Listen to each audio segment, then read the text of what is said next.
Bismillahirrahmanirrahim. Assalamualaikum warahmatullahi wabarakatuh. Alhamdulillah wassalatu wassalamu ala Rasulillah. Amma ba'd. Para peserta orientasi peserta didik FK yang dimuliakan Allah Subhanahu wa taala. Hari ini atau siang hari ini kita akan mendengarkan materi yang keempat di hari terakhir kita pada hari ini, yaitu materi tentang standar syariah yang mengatur tentang pergaulan. Insyaallah materi kita pada siang hari ini itu Ustaz Sabrizal LC yang insyaallah nanti akan menyampaikan. Silakan. Terima kasih. Sedikit sekelas info buat teman-teman semua. Tadi kan ada yang bertanya ya, ini katanya ada ujian MKDU. Nah, kita konfirmasi tuh ke Bu Wadir, ke Diklat. Jadi jawabannya, kita sudah menerima surat dari fakultas, MKDU udah selesai. Nah, jadi yang menjadi pegangan resmi kita itu adalah surat. Masalah ternyata di lapangan itu belum selesai, itu urusan lain. Ya, saya juga baru selesai ngaji kuliah tadi. Gara-gara ya saya tunda lagi karena pada jadwal saya ngajar beradu dengan inilah, beradu dengan jadwal yang lain gitu ya. Jadi nanti mengenai ujian MKDU Anda dan lain sebagainya tolong dikomunikasikan ke dosen yang bersangkutan. Silahkan dicari jadwal setelah selesai acara penutupan kita ya. Assalamualaikum. Baik, makasih dokter atas informasinya. Baik, karena waktu kita sudah lewat 10 menit dari jadwal yang disiapkan oleh panitia, kepada Ustaz Sabrizal LC kami persilahkan. Bismillahirrahmanirrahim. Masih semangat ya? Ya, ini siang enaknya tidur siang. Bentar ya. Semangat selalu ya. Bismillahirrahmanirrahim. Assalamualaikum warahmatullahi wabarakatuh. Innal hamdalillah nahmaduhu wa nasta'inuhu wa na'udzu billahi min syururi anfusina wa min sayyiati a'malina. May yahdihillahu fala mudilla lahu wa may yudlil fala hadiya lahu. Asyhadu an la ilaha illallah wa asyhadu anna Muhammadan abduhu wa rasuluh. Subhanaka la ilma lana illa ma 'allamtana innaka antal alimul hakim. Rabbi shrah li sadri wa yassir li amri wa hlul 'uqdatam min lisani yafqahu qawli wa ba'du. Alhamdulillah, syukur kita kepada Allah Subhanahu wa taala, Tuhan alam semesta, seluruh alam semesta. Kemudian salawat salam kita sampaikan pada junjungan alam Nabi besar Muhammad sallallahu alaihi wasallam. Baik, tidak berpanjang mukadimah karena memang ini waktu kita nggak banyak sejam, karena nanti juga akan zuhur. Mudah-mudahan walaupun waktu tidak lama, tapi yang penting berkahnya, yang penting manfaat dari kita. Ini kan bagian dari menuntut ilmu, hal-hal yang sebelumnya mungkin pernah kita ketahui, kita ingin memperdalam lagi, dan ini menjadi panduan dan pedoman.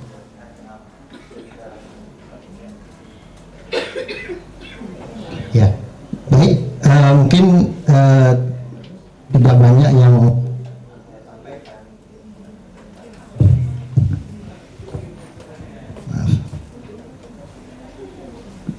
mungkin sebelum kita mulai, sebelumnya mungkin sedikit perkenalan ya. Ini sekedar ini aja informasi untuk kita. Jadi saya ini sebenarnya bukan apa-apa, diri sini sebenarnya sama aja, sama seperti ya semua hadirin hadirat di sini, adik-adik dan juga mungkin abang-abang. Ada yang umurnya lebih dari 40 tahun di sini? Nggak ada ya? Siapa tahu ada kan? Karena biasanya kalau di luar negeri itu banyak yang umur 50 ada masih ngambil spesialis dan lain sebagainya, ada tuh. Siapa tahu ada, mungkin ya ada lebih dari saya 41 tahun. Udah ini juga tuir. Udah tuir. Nah, jadi Baik, sebagai perkenalan saya Sabri biasa dipanggil di sini atau Sabrizal. Selama ini diberi amanah untuk menjadi ketua komite syariah di Rumah Sakit Zainul Abidin, itu untuk mensukseskan Rumah Sakit Syariah, akreditasi syariah di Rumah Sakit Zainul Abidin, mewakili Rumah Sakit Aceh, dan satu-satunya rumah sakit pemerintah pertama di Indonesia yang mendapatkan akreditasi Rumah Sakit Syariah dari DSN MUI, Dewan Syariah Nasional Majelis Ulama Indonesia Pusat, kemudian juga dari MUKISI. Pernah dengar MUKISI? MUKISI itu Majelis Upaya Kesehatan Seluruh Indonesia, Majelis Upaya Kesehatan Islam Seluruh Indonesia. Itu kalau di Indonesia itu perkumpulan seluruh rumah sakit, klinik, dan seluruh yang ada kaitannya dengan rumah sakit syariah. Rumah sakit syariah, ada juga klinik, ada juga laboratorium. Cuma di kita laboratorium masih terbatas, masih kebanyakannya, mayoritasnya adalah rumah sakit syariah seluruh Indonesia, dan ada di kota-kota besar di Indonesia, termasuk di Jakarta. Itu salah satunya Rumah Sakit Yarsi Jakarta, rumah sakit swasta. Kemudian Rumah Sakit Sultan Agung Semarang, pernah dengar ya? Rumah Sakit Sultan Agung Semarang, rumah sakit banyak, kebanyakannya Muhammadiyah. Biasanya Muhammadiyah itu mereka bergabung dalam atau mengikuti yang namanya akreditasi Rumah Sakit Syariah, dan nanti bergabung dalam MUKISI ini. Jadi mungkin ke depan akan, mudah-mudahan ini menjadi di Indonesia ini menjadi hal baru, karena kita rumah sakit pemerintah memang belum banyak yang standar akreditasi syariahnya, tapi kalau di dunia internasional sudah banyak, termasuk yang di Malaysia dan di seluruh dunia, bahkan di Mesir, di Arab Saudi, dan lain sebagainya. Mereka sudah menerapkan atau sudah ada akreditasi syariahnya. Jadi bukan hanya akreditasi nasional atau akreditasi rumah sakit secara Kemenkes, tetapi ada juga rumah sakit syariahnya. Ini berlaku bukan hanya di rumah sakit Islam saja. Jadi berlaku rumah sakit yang ingin menerapkan standar-standar Islam di rumah sakitnya, walaupun kadang-kadang nggak menamakan dengan rumah sakit syariah. Baik, itu sekedar informasi awal mungkin. Kemudian bertugas di sini di Rumah Sakit Zainul Abidin ini dari tahun 2015 sampai sekarang, dan diamanahkan juga untuk menjadi anggota MUKISI Aceh bersama Dr. Iskandar, itu pernah dengar ya? Dr. Iskandar, Dr. Nur Nikmah yang pernah Direktur Ibu Anak sekarang. Begitu juga dengan lain-lain, kebanyakannya yang berada di bawah MUKISI ini, anggotanya kebanyakan dokter-dokter, memang dokter spesialis kita. Karena yang memahami masalah kesehatan itu adalah mayoritasnya adalah dokter, terutama dari segi medisnya. Sedangkan ada beberapa hal lain itu sebagai tambahan-tambahannya saja. Baik. Nah, ini hari ini kita akan membahas beberapa hal yang kaitan dengan standar syariah di dalam pembina atau menginginkan kelakuan seseorang. Nah, sebenarnya standar syariah ini lebih penekanannya di akhlaknya, penekanannya ke akhlak. Nah, jadi dari semua hal yang disampaikan dalam standar-standar syariah, semua itu tujuannya adalah untuk kebaikan. Makanya kenapa kita dalam agama Islam khususnya itu ada maqasid syariah. Maqasid syariah itu adalah tujuan ada lahirnya Islam, tujuan adanya Islam sebenarnya untuk ini. Dan bukan manfaatnya bukan hanya untuk orang Islam saja, termasuk rahmatan lil alamin, rahmat bagi seluruh alam semesta. Jadi manfaat Islam itu bukan ini khusus Islam atau orang yang Timur Tengah yang mayoritas Muslim saja, tidak, tapi seluruhnya manfaatnya. Makanya ada maqasid syariah. Maqasid syariah itu kalau kita lihat dari segi bahasa itu dari bahasa Arab yang maknanya adalah seperti kita sampaikan tadi, artinya tujuan atau maksud adanya agama Islam atau syariah ini bukan untuk membuat orang takut. Nah, jadi kalau orang dengar syariah Islam, mungkin kita udah tahu sekarang banyak yang dari baru-baru aja kan kita baru selesai PON, baru selesai penutupan PON. Mungkin bisa kita tanya sama orang-orang yang mungkin bukan hanya beragama Islam dari Papua dan dari daerah-daerah lain yang mayoritas mungkin tidak beragama Islam, tapi mereka bisa melihat kelakuan kita orang Islam khususnya yang ada di Aceh itu seperti apa. Ternyata nggak menakutkan seperti yang diberita-beritakan. Mungkin yang kita lihat di berita itu seakan mengerikan, ada cambu, ada macam-macam kan, yang membuat orang kesannya takut, menakutkan, sama seperti Arab Saudi. Kita pikir kan takut, tapi bagi orang yang sudah pernah ke Arab Saudi biasa saja, bahkan kita senang lagi. Bagi yang terutama yang umrah atau haji, maka mereka akan lebih bersemangat ketika datang sana, ingin datang lagi. Kenapa? Karena memang kita lihat Islam itu nggak seperti itu.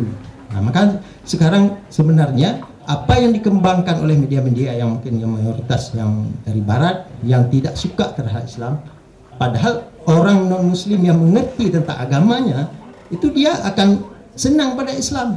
Bahkan ahli-ahli yang dia kadang jadi mu'alaf dan lain sebagainya, para ahli-ahli, karena dia sudah mempelajari ternyata dari semua agama itu yang paling menenangkan itu adalah agama Islam. Itu yang katakan siapa? Orang non-Muslim. Ini bukan orang Islam yang bilang. Dan sampai hari ini memang kejadian seperti di Palestina. Sampai sekarang kan Palestina itu belum selesai. Sampai sekarang bahkan menjadi konflik-konflik. Kalau kita lihat berita internasional di mana-mana itu beritanya masih aja orang Israel, Zionis Israel khususnya menyerang orang Palestina. Dan dari hal itu pelajaran bahwasanya Islam tidak mengajarkan yang namanya kekerasan, tapi mengajarkan kebaikan-kebaikan. Nah, makanya ini kemaslahatan umat itu yang paling utama, tujuan dari adanya atau lahirnya Islam atau syariah Islam. Baik, ini karena kita waktunya nggak banyak, ini sekilas saja kita lihat maqasid syariahnya supaya kita tahu nanti ketika kita masuk ke dalam menyangkut tentang kelakuan seorang Muslim atau seorang yang ingin kebaikan di atas muka bumi ini. Karena yang ingin kebaikan itu bukan hanya orang Islam, tapi siapapun dia yang namanya manusia, manusia yang baik, manusia yang punya hati nurani, yang pastinya Bani Adam. Kita semua kan Bani Adam, anak Nabi Adam. Kita ahli surga ini sebenarnya. Semua kita ini dari surga. Jadi kalau ada yang katakan, oh saya nggak yakin pada Nabi Adam, terus dari siapa? Kita ini lahir kan dari Nabi Adam. Nah, makanya ketika kita katakan seperti itu, berarti kita sebenarnya harusnya kita kembali lihat sejarah bahwasanya kita semua dari surga dan kita semua akan kembali ke surga insya Allah. Walaupun dia mungkin tuh sampai saat ini belum begitu yakin karena hal yang tidak masuk logika dia. Padahal kalau kita pikir sebenarnya Islam itu datang untuk memperbaiki seluruh alam semesta. Baik, yang pertama hal yang penting dalam maqasid syariahnya adalah tujuannya adalah menjaga agama.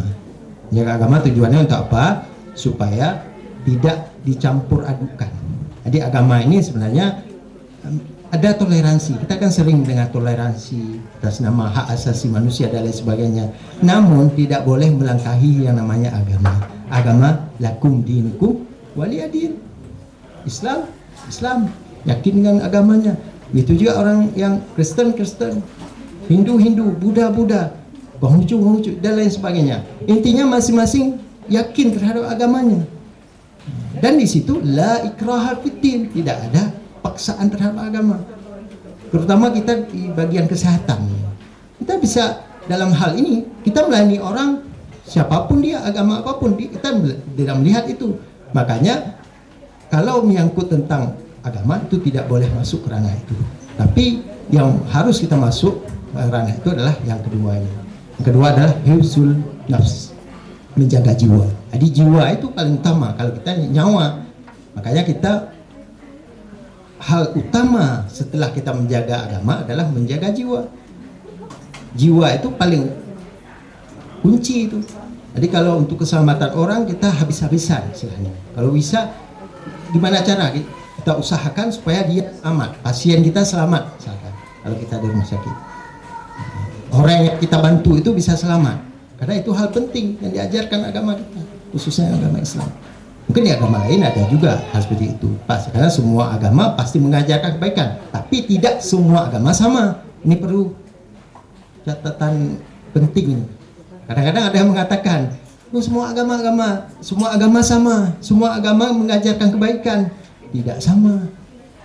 Masing-masing agama ada khasnya.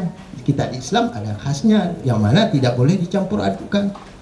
Makanya ada akidah, kan? Ada tauhid, keyakinan kita kepada Allah Subhanahu wa taala. Kemudian yang ketiga adalah menjaga keturunan. Ini penting. Sehingga nanti dalam melakukan tindakan misalkan, kita betul-betul hal utama kalau bisa jangan sampai mengganggu membuat seseorang nggak bisa ada keturunan lagi. Kan banyak kejadian itu di objin biasanya, kebidanan. Itu ada hal-hal yang kadangkala kita nggak boleh langsung memutuskan. Kita secara medisnya ini harus ada tindakan, misalnya harus diangkat rahimnya dan lain sebagainya lah, apa tindakan medisnya.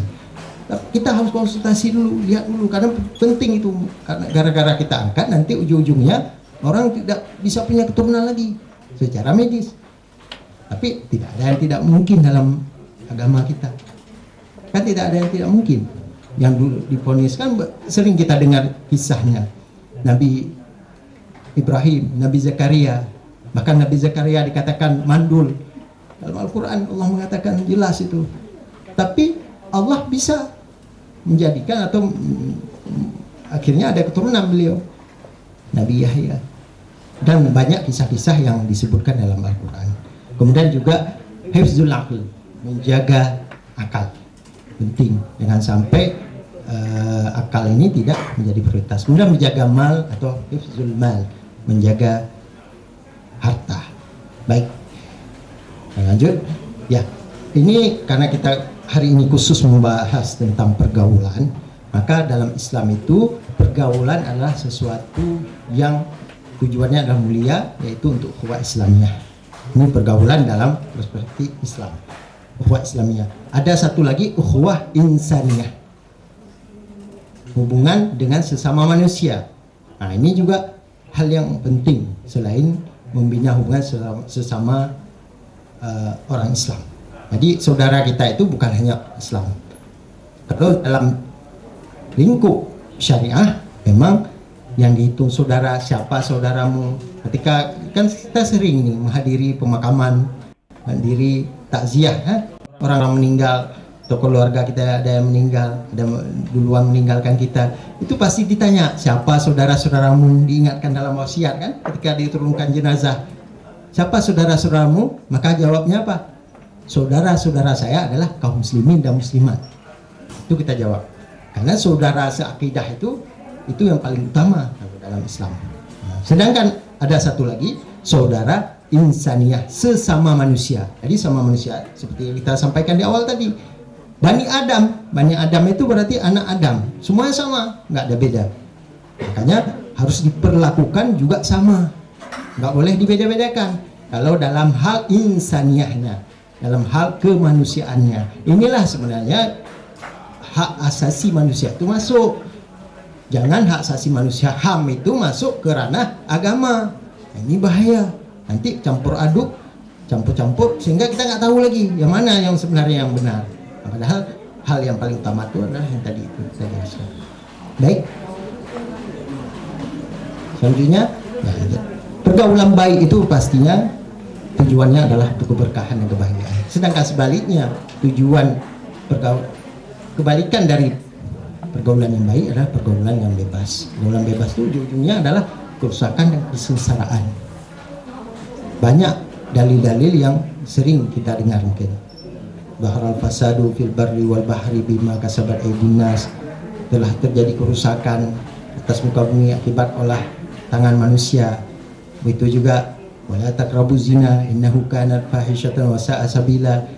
Janganlah engkau mendekati perbuatan zina, karena perbuatan zina akan membuat sesuatu yang keji, karena fahisyatan wa sa'a sabila, dan sejelek-jelek jalan. Ini jalan-jalan yang ditempuh oleh makhluk selain kita. Jadi kita hidup di sini bukan sendiri. Jangan kita, oh dunia milik kita berdua. Sering itu. Kadang-kadang saking apa namanya nggak sadar kita bilang dunia milik kita berdua. Padahal sampingnya ada itu. Dia nggak tahu siapa itu. Malaikat nama. Kemudian jin. Nah, ini di sini kalau kita bahas jin panjang nih. Nah, karena ada itu, ada kitabnya dan jelas itu. Dalilnya banyak dalam Quran juga banyak. Hadis-hadis Rasulullah juga banyak. Itu makhluk lain itu juga kita harus bersaudara sama dia. Saudara maksudnya apa? Jangan sampai kita jadi musuh yang terutama yang muslimnya, karena dia ada sama kayak kita ada yang muslim, ada yang non muslim, mereka juga ada yang muslim, ada yang muslim, ya ada yang jahat, ada yang baik. Yang jahat itu salah satunya setan.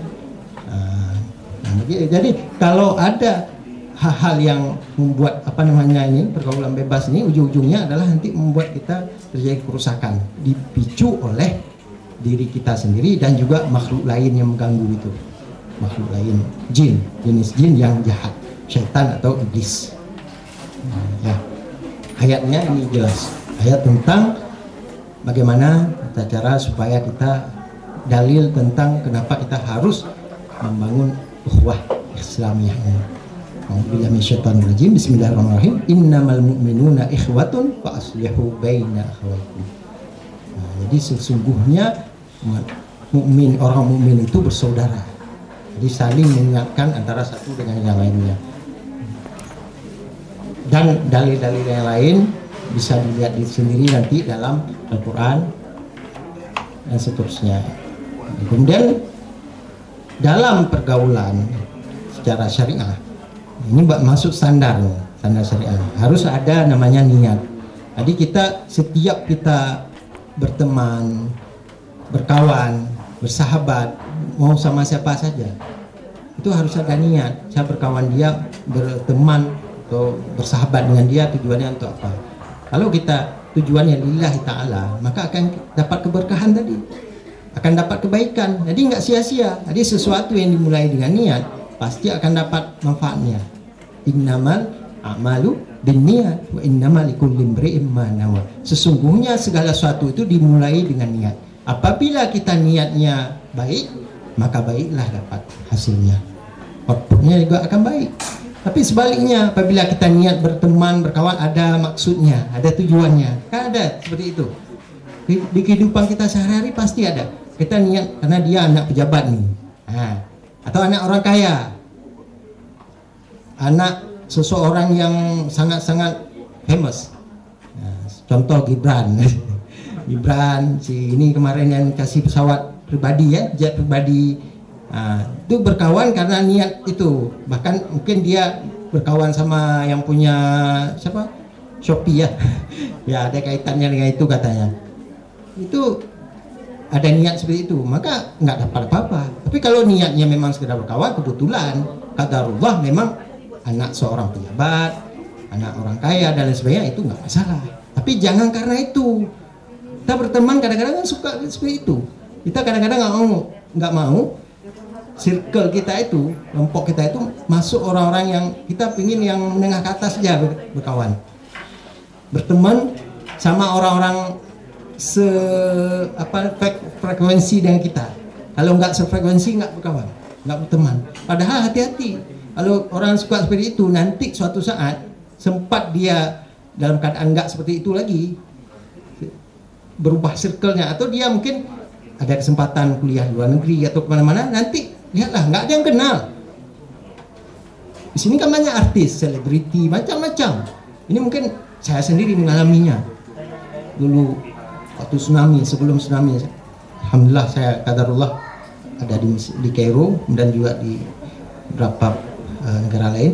Itu di sana itu ada artis kita sok-sok terkenal, karena dulu zaman waktu itu ada artis-artis yang terkenal lah, bukan seleb namanya karena belum ada Instagram, belum ada itu, tahun-tahun 2000-an.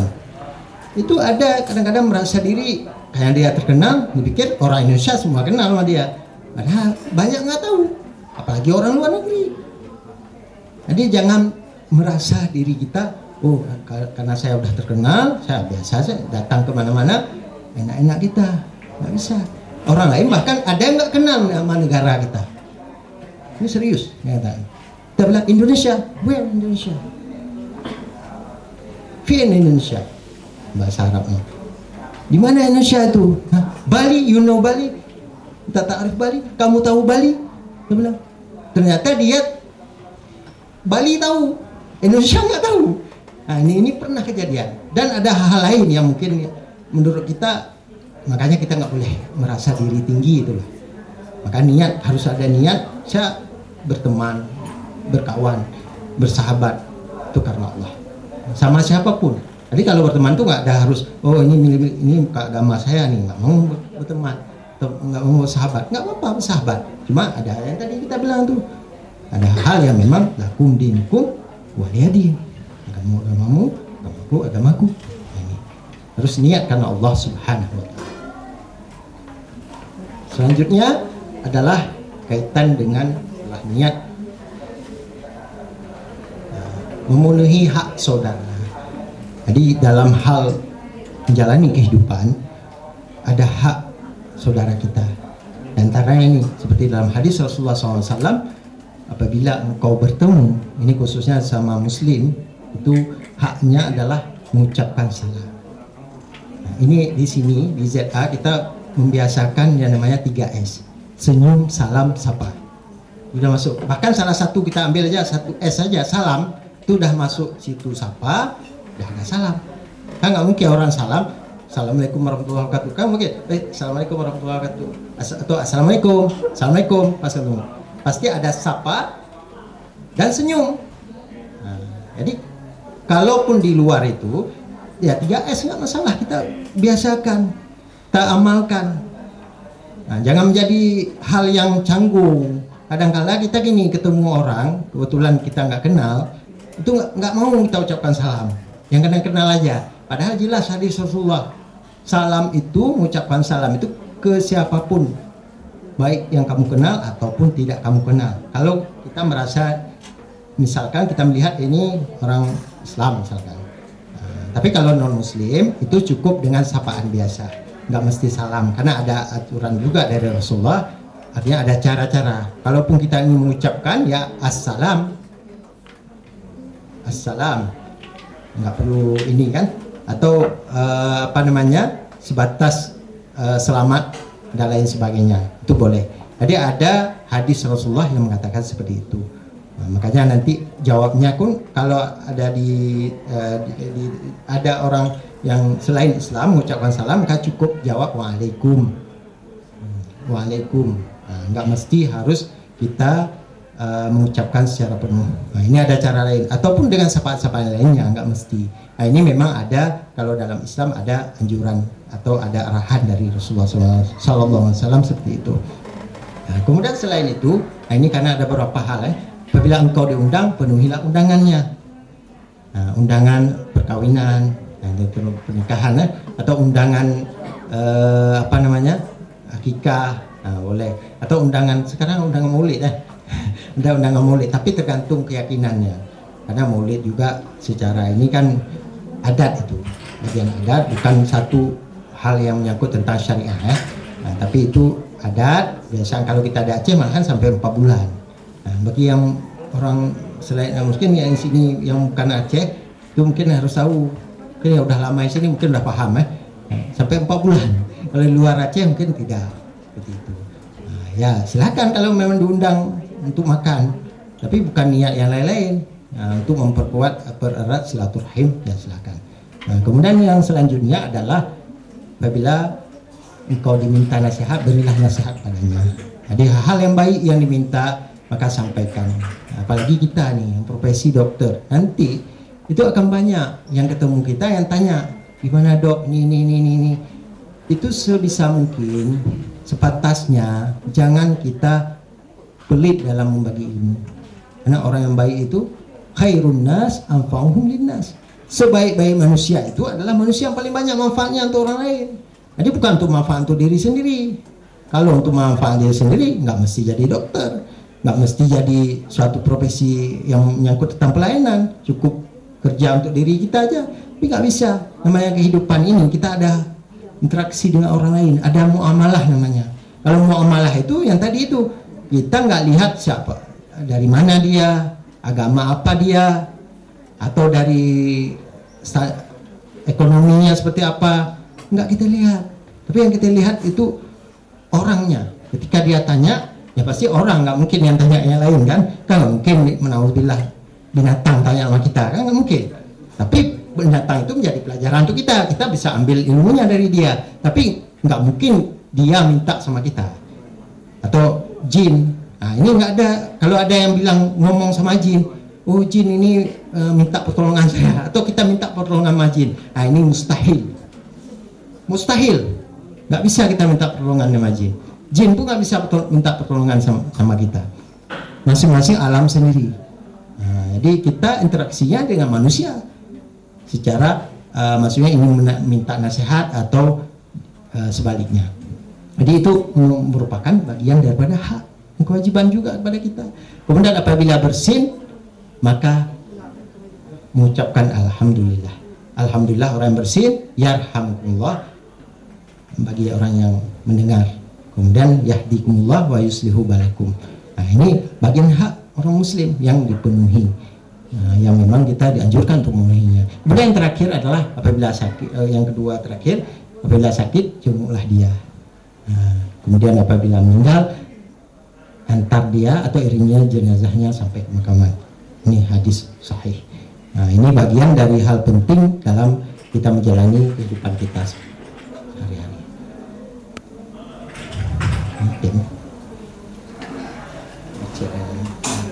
Ya. Jadi ini hal-hal sebenarnya yang biasa kita lakukan dalam kehidupan sehari-hari. Cuman kadang-kala kita nggak istiqamah. Ini masalahnya. Kita banyak ilmu, kita sering ikut seminar, ikut pelatihan, macam-macam. Kuliah sampai S3, profesor lagi. Masalahnya bukan ilmunya, nggak pernah diamalkan, atau susah dalam mengamalkan, atau jarang diamalkan. Ini bahaya.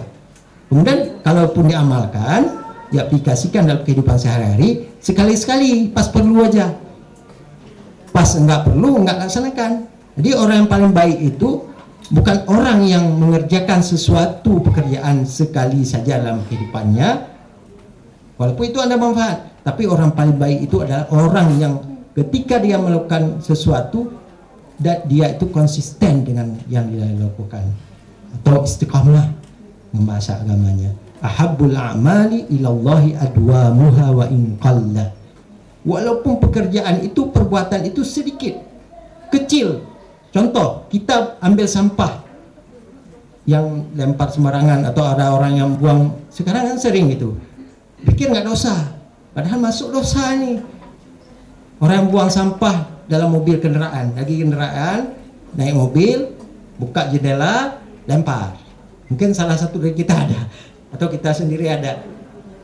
Itu hati-hati. Gara-gara itu bisa masuk neraka. Ini hati-hati. Pekerjaan kecil kan, tapi gara-gara itu bisa masuk neraka. Sebaliknya dengan pekerjaan itu, kita misalnya ada sampah, kita ambil, buang ke tong sampah atau ke tempat yang memang tempat pembuangan sampah. Tiap hari kita lakukan, terbawa dalam diri kita itu. Jadi spontan kita mengambilnya. Dengan itu bisa masuk surga.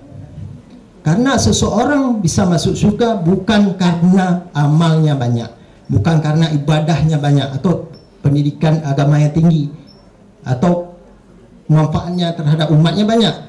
Tapi masuknya surga kita karena rahmatnya Allah Subhanahu wa ta'ala, karena ridhonya Allah Subhanahu wa ta'ala kepada kita. Jadi itu kadang-kadang dengan pekerjaan yang kecil bisa masuk surga. Itu ada kejadian zaman Rasulullah SAW, sahabatnya yang mungkin kalau kita lihat orangnya dari fisiknya nggak meyakinkan. Bilal bin Rabah, siapa nggak tahu, sampai sekarang namanya diabadikan. Seorang yang muazin dikatakan Bilal. Bilal itu ada kebiasaan sehari-harinya. Apa kebiasaannya? Dia setiap kemana-mana, dia ambil wudhu, kemudian dia salat 2 rakaat. Setelah dia wudhu, kemudian dia salat 2 rakaat, atau beliau salat 2 rakaat. Itu aja yang sering dia lakukan, bukan ibadah-ibadah yang lain-lain, tapi cuma seperti itu salah satunya. Jadi dengan itu ternyata Rasulullah pernah dikabarkan oleh Allah Subhanahu wa taala bahwasanya sandalnya atau terompahnya Bilal bin Rabah itu sudah ada di surga, padahal orangnya masih hidup di dunia sama Rasulullah. Tapi sandalnya aja udah masuk surga. Nah, gimana hebatnya? Orang masih belum meninggal, belum misalnya masih ada sampai Rasulullah, tapi udah dikabarkan berita seperti itu. Dan apa-apa yang diucapkan oleh Rasulullah pasti benar. La yantiqu anil hawa in huwa illa wahyu yuha. Apapun yang disampaikan oleh Nabi Muhammad SAW adalah sesuatu yang dari Allah Subhanahu wa taala, merupakan wahyu dari Allah Subhanahu wa taala. Ini contoh. Jadi jangan kita pikir kita melaksanakan atau melakukan sesuatu amalan yang kecil menurut kita, tapi karena konsisten tadi, karena istiqamah kita lakukan, yang kita pikir itu nggak ada ininya, nilainya besar sekali nilainya. Hadis lain mungkin pernah kita dengar, la tahkiranna minal ma'rufi syai'a walau antalqa akhaka biwajhin talik. Jangan engkau meremehkan suatu pekerjaan yang baik, amal saleh yang baik, walaupun itu sekedar hanya mukamu yang berseri-seri, belum senyum itu lagi.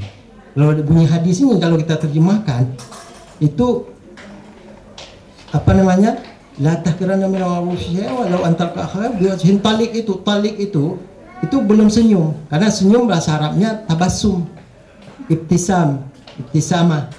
Nah, ada lagu pernah dengar ibtisama, ada lagu itu yang viral, lagu nasyid. Nah, jadi itu ibtisam itu atau ibtisama itu senyum, tapi ini belum ibtisama, tapi at-talaq, bukan talak tapi at-talaq. Itu artinya berseri-seri, muka berseri-seri. Kalau bahasa Aceh, ini gampangnya bahasa Aceh itu rumeh muka ya, rumeh muka enak dipandang mukanya. Dengan kita lihat muka dia aja senang kita. Nah, ini penting nih kita amalkan, apalagi kita ini melayani orang. Kalau kita bisa seperti itu, subhanallah, masya Allah. Kalau kita bisa seperti itu, insya Allah mungkin kita, insya Allah tempat kita surga tuh. Dah nampak ini ciri-ciri orang masuk surga. Jadi ketika orang melihat kita, enak dilihat, enggak masam muka, enak dipandang. Jadi bukan nggak mesti harus tersenyum lebar-lebar atau gimana, harus ketawa-ketawa, enggak mesti. Cukup dengan kita muka enak dipandang saja, bukan muka mohok bahasa muka yang pokoknya kita lihat dia pingin, yang ada pingin nggak suka gitu. Kan ada orang yang kita lihat, ada orang-orang mukanya aja udah menjengkelkan, mukanya aja bikin jauh-jauh sama dia. Nah, seperti itu. Tapi kalau mukanya enak dipandang, biasa saja, belum ngomong, belum ngapa-ngapain, itu udah dapat pahala. Dan itulah maksudnya. Itu perbuatan kecil tapi manfaatnya besar, dan bisa dengan itu dia masuk surga. Nah, itu perlu kita ingat.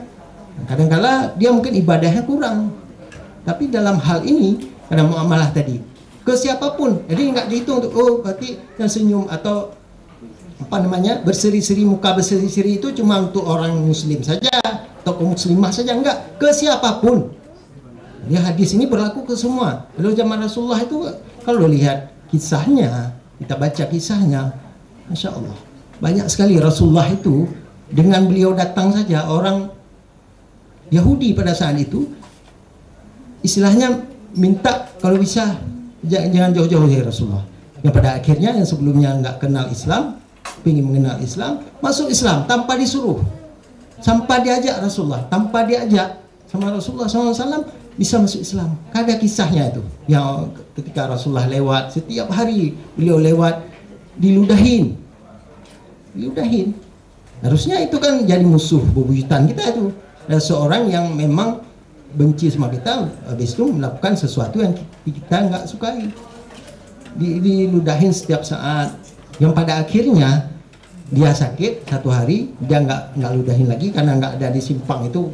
Ya contohnya lah di simpang itu dia nggak ada lagi di situ. Tanya sama Rasulullah sama orang yang ada sekitar itu, kemana si fulan itu? Mana si fulan? Oh si Yahudi itu ya Rasulullah. Tanya, oh iya ya, siapa nama dia? Udah kayak gitu. Akhirnya di mana rumahnya? Tolong antar saya ke sana. Datang Rasulullah ke sana, bawa oleh-oleh. Dibawa oleh-oleh orang yang ludahin Rasulullah. Datang ke sana, sampai sana diketok pintu, dibuka sama Yahudi ini. Pas dilihat sama Yahudi ini, terkejut dia. Terkejut. Kok bisa ada orang yang dia ludahin setiap hari, yang dia paling benci kepadanya, yang misalnya paling musuh buyutan dia, tiba-tiba bawa makanan ke dia. Dan pada saat itu dia katakan, orang lain aja yang sesama Yahudi, saudara-saudara dia, kawan-kawan dia, sahabat-sahabat dia sesama Yahudi, nggak datang, belum datang. Ini malahan yang datang musuh dia, yang paling dia benci. Datang Rasulullah bawa makanan, sehingga pada saat itu dia nangis sejadi-jadinya, dan pada akhirnya dia sendiri yang minta untuk bersama Rasulullah, minta untuk syahadat, masuk Islam. Nah, ini contoh, berarti betul. Artinya akhlak itu nomor satu. Akhlak itu paling prioritas utama dalam kehidupan kita. Ketika kita baik akhlaknya, kita buat baik sama orang, maka orang lain akan baik pada kita, dan mudah-mudahan Allah akan buka hati kita untuk ke jalan yang lurus, ke jalan yang baik. Pastinya ujung-ujungnya adalah untuk bisa masuk surga bersama Rasulullah SAW. Baik, kemudian menjaga adab dan akhlak. Oke, masuk ya. Salah satunya adalah sidik. Kita jujur, amanah dalam menjalani segala sesuatu. Kemudian sopan santun. Nah, ini bagian juga. Kadang kita sering kejadian. Kenapa pelayanan kita khususnya di Indonesia, bukannya di Aceh sebenarnya, dianggap padahal kita ahli-ahli banyak di sini. Bahkan dokter-dokter kita, DPJP kita, sudah senior adik-adik ini, kita di sini, itu banyak yang dipakai di luar negeri. Bahkan kalau kita datang ke sana di klinik di Singapura, di Malaysia, dan di negara-negara lain, itu banyak orang dari Aceh. Ketemunya sama orang Aceh, padahal dulu pernah ketemu di sini, berobat di sini ZA misalnya. Tiba-tiba pas datang ke Singapura, udah ketemu sama dokter ini, sampai heran, dok, kok ada di sini praktek? Ternyata di sana juga praktek beliau, dipakai di sana. Ada mungkin saya kata, ada banyak dokter-dokter kita yang memang sangat ilmunya itu sangat tinggi di mata orang. Cuma mungkin secara umum ini karena sopan santun kurang, salah satunya. Kita kadang-kadang nggak memanusiakan manusia. Kita kadang-kadang merasa diri hebat, merasa diri kalau saya ini, kan saya dokter ini, spesialis lagi. Ini belum PPDS juga, spesialis sampai sub lagi. Ambil lagi S2, S3, profesor nanti ujung-ujungnya. Kan nggak ada atas profesor, nggak ada lagi ya. Nggak ada lagi. Kalau ada mungkin ambil lagi. Nah, tapi almarhum ALM ujungnya kan. ALM, mau gimana pun tak ALM. Nah, jadi begitu. Kalau ada sifat seperti ini, sopan kita, santun, maka akan diingat sama semua orang.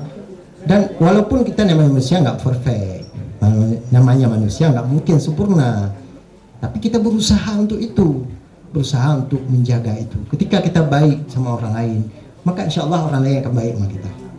Itu yakinlah seperti itu. Kemanapun kita pergi, akan rasakan sendiri nanti. Kita baik sama orang, kemanapun mudah urusan.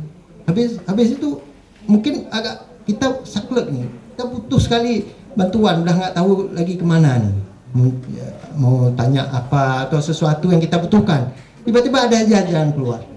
Inilah yang dimaksudkan oleh Allah itu dalam Al-Quran.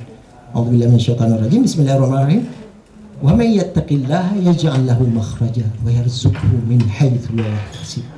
Barang siapa yang bertakwa kepada Allah, maksudnya apa? Yang yakin terhadap Allah Subhanahu wa taala, Tuhan alam semesta, maka pasti Allah akan memberikan jalan keluar terhadap apapun masalah yang dihadapi, problematika dalam kehidupannya. Dan bukan hanya itu, Allah itu balas hanya satu, berlipat-lipat. Warzuqhu min haitsu la yahtasib. Dan Allah memberi rezeki pada dia dari jalan yang tidak dia duga-duga. Ini bentuknya, kalau lihat tafsirnya itu adalah dari segi materi duniawi akan dia dapatkan dengan dia tadi itu, karena memudahkan urusan orang lain. Sebenarnya Allah, sehingga Allah memudahkan urusan dia. Kemudian juga hal lain yang ada kaitannya dengan ini adalah saya menghormati, menjaga lisan, tidak ribah, gosip. Nah ini kadang-kadang susah untuk dibuat. Sebenarnya ini bukan hanya cewek. Ini perlu kita tahu, bukan hanya wanita, perempuan. Kadang-kadang selalu kalau gosip, ini ibu-ibu nih. Enggak, cowok-cowok, bapak-bapak juga banyak. Cuma masalahnya lain, frekuensinya lain. Duduk ngopi kan, Kalau di Aceh ngopi ngomong politik. Nah, politik sansa ahli politik.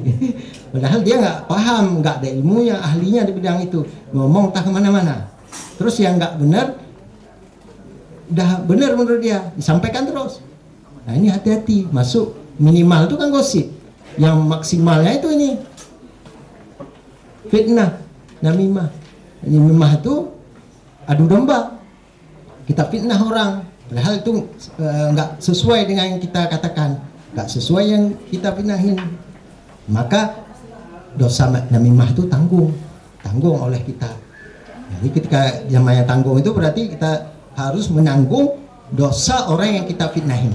Jadi ditransfer dosa dia dikasih kita nanti. Nah, gitu, begitu. Makanya hati-hati kita dalam hal menyatakan sesuatu, misalnya kita nggak menggosip. Kalau kita nggak paham jangan. Boleh memang ada kalanya, boleh kita katakan sampaikan sesuatu, misalnya surhat, sharing, ada suatu permasalahan, tapi ke ahlinya. Kemudian nggak sekedar melihat kekurangannya saja, tapi ceritakan juga yang kelebihan-kelebihan yang lain. Dan saling hal tersebut memang dibolehkan. Yang nggak boleh yang memang kita kalau kita sampaikan sesuatu itu di belakang dia, apabila dia mendengarnya dia nggak akan suka dengan hal tersebut, itu nggak boleh. Ya, baik. Selanjutnya adalah kaitan dengan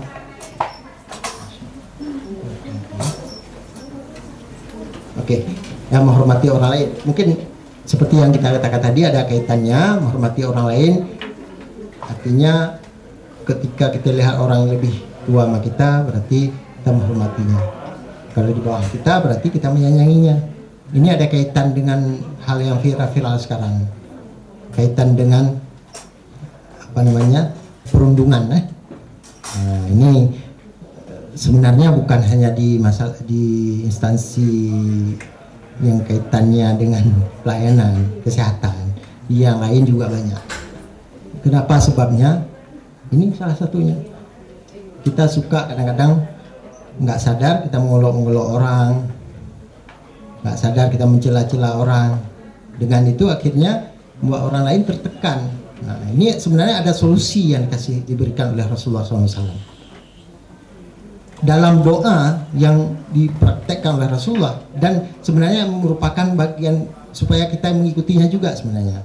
Ada doanya, Allahumma inni a'udzubika minal hammi wal hazni wa a'udzubika minal jubni wal bukhli wa na'udzubika minal ajzi wal kasali wa a'udzubika minal jubni wal bukhli wa a'udzubika min ghalabatid daini wa qahri rijal. Ini potongan ayatnya, potongan hadisnya.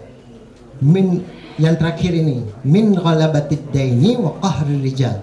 Dari sifat ditekan sama orang atau perundungan atau semacamnya, dan ghalabatid daini wa qahri rijal, dan buat kita takut sama orang, membuat kita membuat khawatir sama orang lain. Nah, itu doanya. Nanti bisa ini ya, di luar kelas ini kita bisa tentang doa tersebut.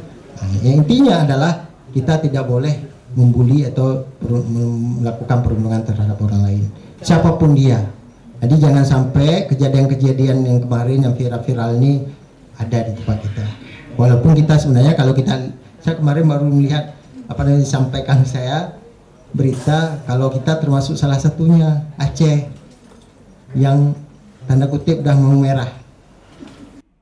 Dan sebelumnya kan di kota-kota besar aja, tapi kita Aceh sudah masuk, terutama di PDS kita.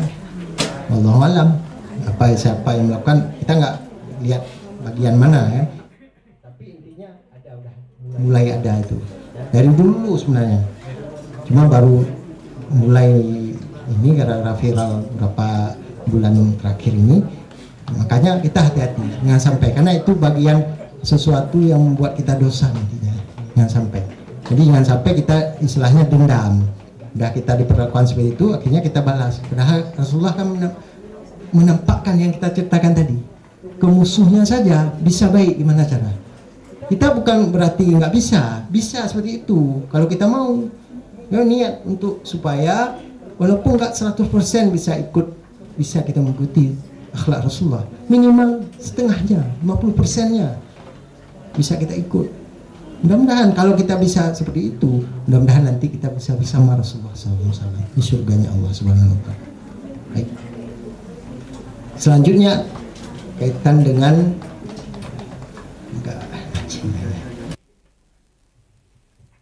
ya, ini hampir sama seperti yang kita katakan tadi ya, gosip, riba.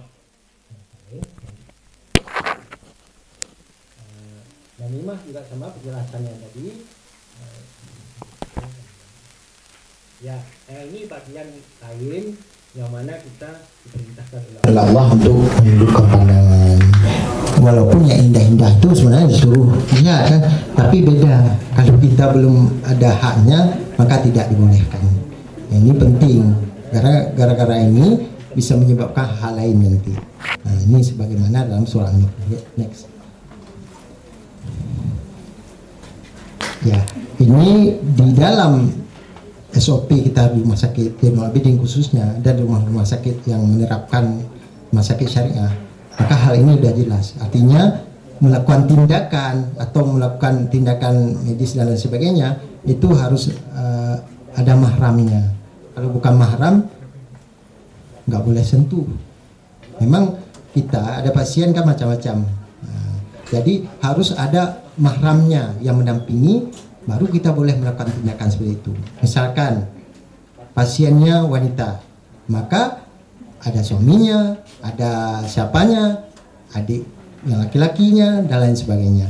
Maka baru boleh seorang dokter laki-laki menanganinya. Jadi seperti itu. Memang nggak terjadi ke semuanya, karena nanti perlakuan seperti itu ada hal yang memang dibolehkan dalam agama, seperti halnya darurat. Dalam keadaan emergensi itu lain masalah. Ini dalam hal yang biasa, maka harus ada yang mendampingi dari keluarga atau mahram ya. Nah, supaya tidak terjadi hal yang tidak diinginkan. Dalilnya sangat jelas dan banyak dalil-dalil lain yang berkaitan dengan hal tersebut.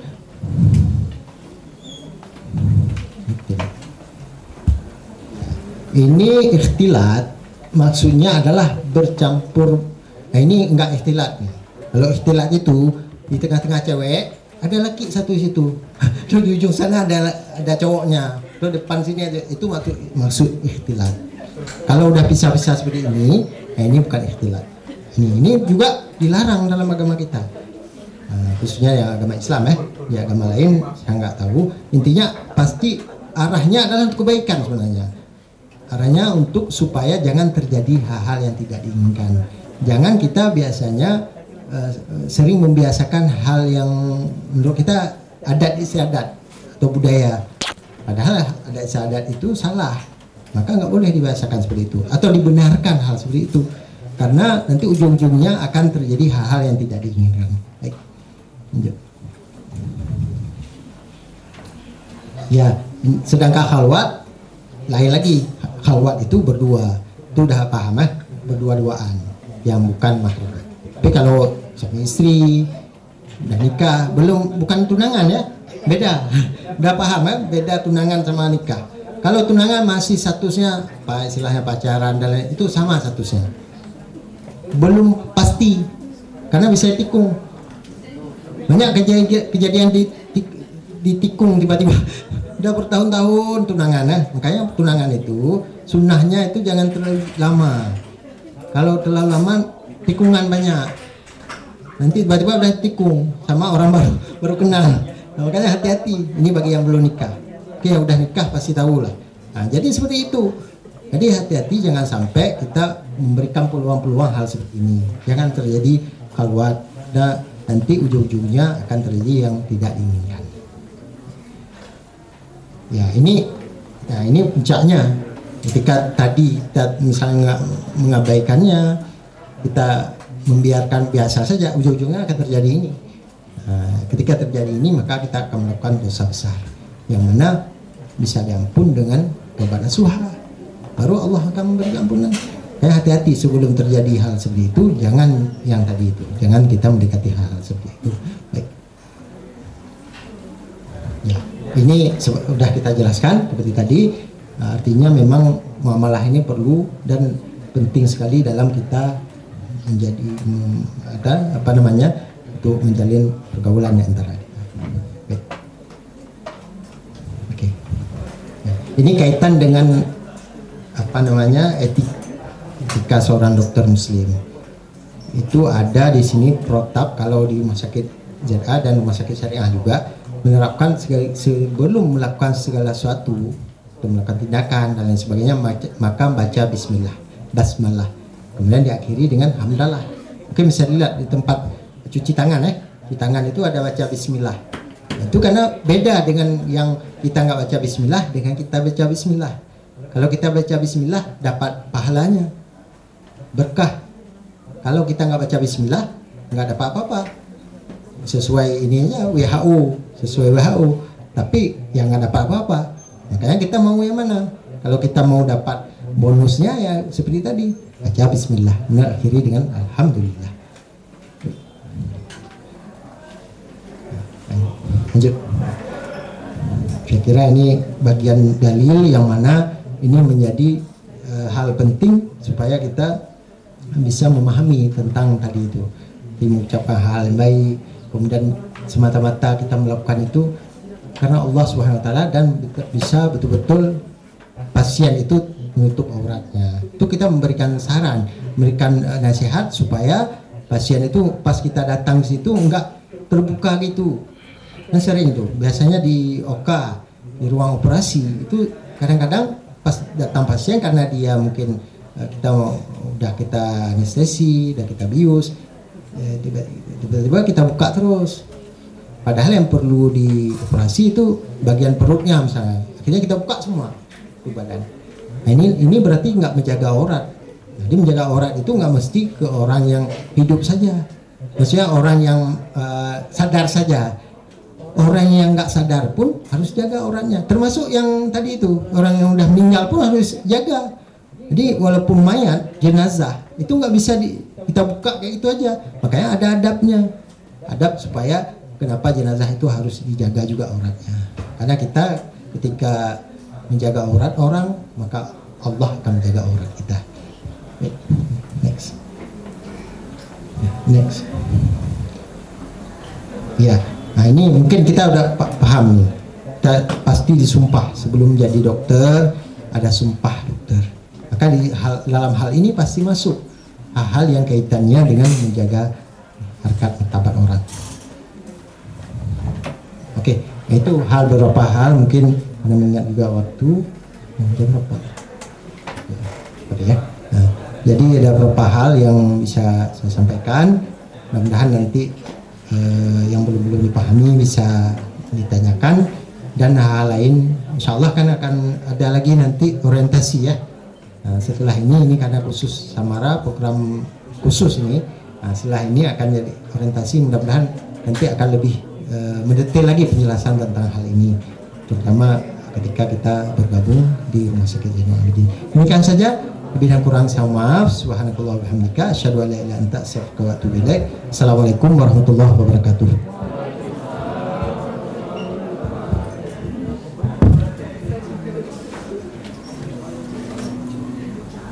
Baik, jazakumullah khairan kepada ustaz kita yang telah menyampaikan materi pada siang hari ini. Karena zuhur sekarang pukul 12.43 ya.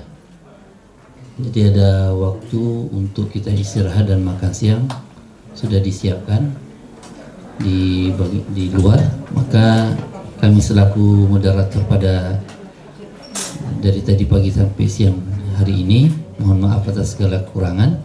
Kita tutup kegiatan kita dengan doa kafaratul majlis. Subhanallahu wa bihamdika asyhadu an la ilaha illallah. Sallallahu ala nabiyina Muhammad wa ala alihi wa sahbihi wasallam. Assalamualaikum warahmatullahi wabarakatuh.